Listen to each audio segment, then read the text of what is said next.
We are very happy to report that although Best Buy is no longer going to be selling physical movies, they are now in the bike helmet game. Yes, they are. I stopped into Best Buy because I just wanted to follow up on what's going on in this physical media journey. And it is starting to really, really thin out. Yes. And that's not entirely what this video is about. This video is going to be about how can physical media survive? But I do want to touch on how much of a shame it is that Best Buy is getting out of this mix, because as far as brick and mortar goes, I think it was the best place to buy physical movies because they sell a lot of like obscure 4K stuff from Shout, Arrow, Scream Factory. A lot of obscure horror stuff. Yes. And also, if you were a fan of Best Buy back in the day, their exclusive steelbooks were badass, or their collector's editions were badass. Yeah. And that was the only place you could get them, you know? Well, from a movie standpoint, yes, you can get a lot of that stuff online as well. But you aren't finding those Shout Factory, Scream Factory movies and that type of stuff. You're not finding that at Walmart or Target. No, you aren't. Which sucks. And then, so Best Buy they announced it in the tail end of 2023. They're getting out of physical movies. They didn't mention video games, but the video game section is getting very small. Oh, and then the movie section is like, they're basically done. Yeah. Like, it's just like whatever's, when they sell it, it's gone. Yeah, whatever on-hand inventory is there, I think, is until it dries up. Yeah, and it's very liminal. You know, I did not notice any sales, like they're trying to like just push the stuff out the door. Everything's normal price. Yeah, so, which is weird. But you're right, the video game sections were gutted. But I do think, and I've thought this for a while, you know, we've been talking a lot about the death of physical media, and I think from a broad consumer sense that holds pretty true. But I think physical media is going to stick around for a long time, and I think that blueprint is what was being made available at Best Buy. I think that blueprint we see in retro video games and we see in vinyl is catalog titles. Yep. Like all-time classics, cult classics, things like that being re-released in a collector's form or fashion. Yes. So the future of physical games or physical media, in our opinion, is going to be like for a very niche audience. Yeah. And this is all hypothetical. You know, we don't know what the future holds, but I think it's going to be like you're not going to be able to just walk in and find whatever movie you want. You might be able to walk into some stores and find like the best of, so, you know, Back to the Future, Jurassic Park, stuff like that. That's how vinyl records are. You walk into Walmart, they have a small section of records, which is pretty badass, but it's your classics. You know, you got AC/DC, you got like maybe an Adele record. It's kind of just slim picking. It's not like you can walk in there and find a freaking punk album. Good luck finding that. Yeah, you're not going to get the latest new releases, basically. I think exactly what you said about how vinyl is displayed at stores. There will be a niche section. For movies and video games. And the ironic thing is with Best Buy is they also participate in selling limited run games in physical form, which is, I think they're the only retailer that I know of. That's the only place I ever saw. I mean, other than like maybe, hobby stores and things like that. Besides like game stores. But like it was really badass. You could walk into Best Buy and find stuff that was like, oh wow, this was sold out, but it's available here. But now all that stuff is going away, so it's going to be harder and harder. It is really cool that there are some sites that are starting to like put out DVDs in like physical collections and movies and stuff, and it reminds me a lot of like what Limited Run and Strictly Limited is doing for video games. So I think there will be certain sites that you can go to get like collector's editions of movies, 4K editions of movies that come with like, you know, posters, all this stuff, like little knickknacks, and it's like in a cool package. But with that, it's like whatever the site has to offer. It's not like they're gonna have every movie. Yeah, for sure. I think it's gonna be a healthy time for people that are fans of B-grade horror, cult classics, those types of things. But it's odd to me that there is a pocket for that. It's really those people that are nostalgic and super fans for stuff. You know, I know of some like T-shirt sites, for instance, like Gravity Colors and Fright Rags. Oh yeah, those type of movies and shirts and those sites do very, very well. But those are the type of movies and the type of fan that these sites will keep physical media alive for. But your standard, you know, consumer that just wants to jump on, you know, Amazon, which some of these do sell on Amazon currently, but I think it is going to be really that pocket of just hardcore fans that keep it alive. And I have heard people in the comment section, hell, we maybe even have said it in the video, you know, are concerned with Blu-rays leaving the stores. Do people keep making Blu-ray players or 4K players? Somebody will. Yeah. Somebody's still making vinyl record players. You can still right? find record players. You can't just walk into a Walmart and buy a record player. Yeah. I mean, you might be able to buy like a Crosley or whatever, but those are shitty, and like I've heard they ruin records, so don't buy those. Yeah. But there are, if you really dive into the scene, there will be somebody. So I think there will be a small, like these websites that are like just, there'll be somebody that still makes it, hopefully. I think from a 4K player standpoint, there's a lot of cheap Xbox Ones out there. Oh yeah, that makes it kind of worth having one. Yeah. I mean, if that's what you were going to use it for. So I think it's going to be driven by nostalgia. It's going to be a niche market. And you brought up a point. These are not going to be a super cheap way to get things. I think you're going to pay a little bit more, because I think at the bare minimum you're going to get 2 to 3 discs. You're probably going to get a poster or an insert, which is really, really cool. I just picked up a copy of the Ghoulies. Yep. And it has 2 or 3 discs, and there's a nice little poster inside. It's really cool. Slip sleeve. So it's like, if you know how limited run works, and I know a lot of people complain about that because it takes forever, but I think it's like smaller releases. It's more expensive, but it's for the diehards. It's for the people that love physical media. It's for people that like, oh, I love this specific movie or this specific franchise, and they happen to have it. I'm gonna get that because it's fantastic. The casual person, they don't want this. They don't care about physical media anymore. They're like, oh, let me just pull up HBO Max and just stream. They don't. These sites are for people like us and hardcore retro enthusiasts that like being able to touch things and collect things.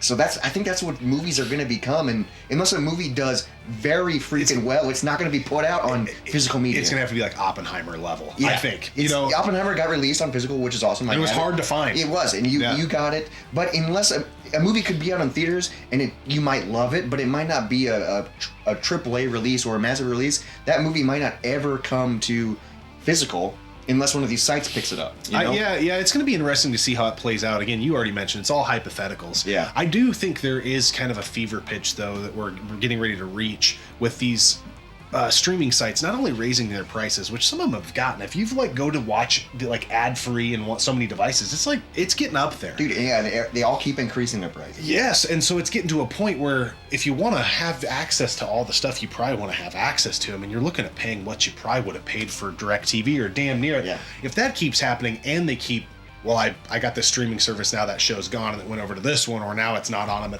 I think there will be a point where consumers are like, no. Just like when people start cutting the cord for cable, they will get tired of that narrative and those things happening. So we'll see if there's a rise at that point of people wanting physical. Like Oppenheimer made me think people still want physical, because that was hard as hell to find, and it could have just been because it was limited. My buddy Peter texted me, and I told you about this. He has a buddy that works in the film industry, or I think it's his brother that works in the film industry, and he was saying that there's been a spike in DVD and physical sales for big releases like Oppenheimer and all this stuff. So it's like it's small, but companies are like, oh wow, people are back into it, and it could be because we've been talking, not us, but people are talking about it, and they're like, oh my god, this could go away. Let me buy it. So hopefully it sticks around for a little bit longer, because they are making money. They're not going to quit doing things they're not making money on. Yeah, but it's going to be slim picking. And a big reason we keep talking about this is because we're really passionate about it, and it's not even us digging our heels in just for the sake of being nostalgic and not wanting what is new. It's consumers losing control. It's the fact that the media can be taken from you, as we've seen with Sony getting ready to remove the Discovery stuff. I think they since walked that back and figured out that licensing, but that stuff. Did they really? That stuff can happen. And then the ultimate thing beyond all of that is the quality. Yes. Streaming 4K is not as good as watching a 4K Ultra HD disc, and the sound isn't as good either. Yeah, you could have the best internet possible, and you could do a side-by-side comparison, and it won't even be close. So if you even want to touch or sniff or feel what it was like to see Oppenheimer in the theater, the best way to do it is with a disc. To get it physical, and it is fantastic. I highly recommend to do that. But a lot of people, they go, I don't care. Yeah. And that's fine, but I care about physical media. I care about all that stuff, and I care about enjoying things in the best way possible. Yeah. So it's super important to me, and I'm gonna keep talking about it. I'm freaking on I've said it a lot, but I'm on like a DVD kick. I've been buying movies left and right. I just like having a wall of movies and be like, oh, I can watch this whenever I want. I don't need internet. I don't need whatever. And what's really cool when you buy stuff like that is it comes with like trailers and stuff usually. Yeah. And I love that because it timestamps it, and it's like, oh, that was such a cool era, such a cool time, and it's just I love it. Well, yeah, I mean, I think anybody with a VHS collection that has the Turtles or Home Alone you love, so you put in Home Alone and you get the advertisement for Fern Gully, and you put in the first Turtles movie and you get the advertisement for Pizza Hut. It's part of the experience. Yeah. And the part with trailers, I have found so many movies I would have never heard of that just kind of flew under the radar. No, 100%. Because of that. There's so many times when I put in a DVD to watch and there's trailers playing, I'm like, oh, I've never heard of that movie. I'll type it into my list of DVDs to look for, and then when I find it, I'll pick it up for cheap at like a used store, and then I'm like, is it worth it? But it's a great way to discover new movies that I wouldn't have ever found. New or old movies, because you recommended Baby Driver to me. I got Baby Driver on DVD because of you. Badass movie. Fantastic. And there was a preview. Pretty good movie. I'm glad I've seen it though. Called U-Turn with Sean Penn and Jennifer Lopez. Oh, I've never heard of that. It's awesome. And I got it on DVD because I had to see it because I couldn't find it on streaming anywhere, and that's what I love about and all film, physical media. Yeah, all that stuff is just going away. So hopefully the future of physical media still stays alive, at least for us crazy collectors, and hopefully these sites stay active enough. I have been scrolling on like Arrow Video and all this stuff, and they offer some really cool things that I'm like, man, I want that. I want to own that. Yeah. You know, so it's. I hope it just stays there. Yeah, it's weird. Like it's like the end of an era, if you will. But for stuff like B grade horror, it's like one of the best times to be a fan. Kind of. Oh my god, I can get this on 4K. Like, there's a 4K Slumber Party Massacre 1 and 2. Say what? Yeah, let's go. I don't know, but this is how we see the future playing out. If we mostly talk video games here. I think it's going to be a limited run, strictly limited type of arena for music and for movies and for video games going forward. I think if you go to like your Walmart or Targets, there might be a stand like there is for vinyl eventually of like your classics. You can get like a Fast and Furious collection. You can get the Back to the Future collection. Jaws. You can get like all that. They can get the classics. And maybe just a weird one here and there. But other than that, you're not going to be able to walk in and find, Super Mario Bros. Movie. Probably not, Yeah. I don't know. It's interesting. Let's keep physical media alive. Speak with your wallets. Do what we can to prolong what seems to be the inevitable. But before we go, it is time to bring back a long-standing tradition here, and it's a little bit of a beer review. We only did 12 of them last year, so 2024 we got to make up some ground. Beer reviews are back, baby. So most of you are clicking away right now, but for you that are sticking around, we appreciate it. Yeah. Today we're drinking a beer that we've had before. This is the Space Station Middle Finger, which is awesome, by Three Floyds. And what's fantastic is Three Floyds is now distributed in our area. So we've had it before, and now we can finally get it, and they're a great brewery. Were you saying the last time we reviewed it was 2019? So we reviewed this beer before in 2020. Okay. So 4 years ago. Yeah, I remember we had it. Couldn't remember anything about it. This is an American Pale Ale. Yeah. That's all it says. What do you think? I think it's a pretty good, straightforward pale ale. It's not knocking my socks off, but if that's what you want, which is what I was kind of in the mood for, boom.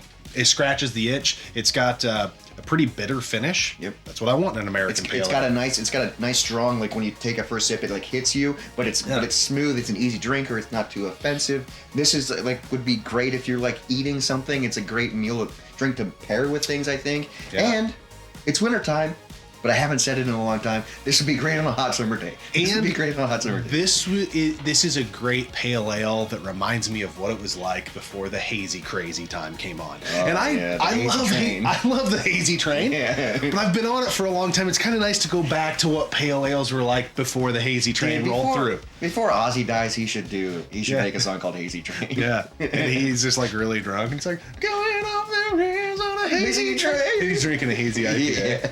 Get it? Dude, that's genius marketing. Yeah, and we got you. Just have that for free. Yeah, send it over. This is pretty good. Three Floyds is amazing. I've been drinking it a lot lately since I've been in the area. Like their Zombie Dust. Yep. Been drinking that a ton. That's a really good beer. But very good. If you have Three Floyds, check them out. Yeah. If you have Four Floyds, check them out too. And if you only have two, you're shit out. Yeah. I don't even know where to go from there. But comment section below, let us know what you think the future holds for physical media. Do you think we're spot on? Do you think we're losing it? It's hard telling with us. We just kind of shoot from the hip. But that's what we see playing out. I feel like these sites are thriving and doing well, offering awesome selections. So if you care to, get out there and support them a little bit, help push them, and show that we're supporting them. Yeah, for sure. We appreciate you tuning in and subscribe to the channel, and we will catch you next time right here on the one and only Gaming Off the Grid.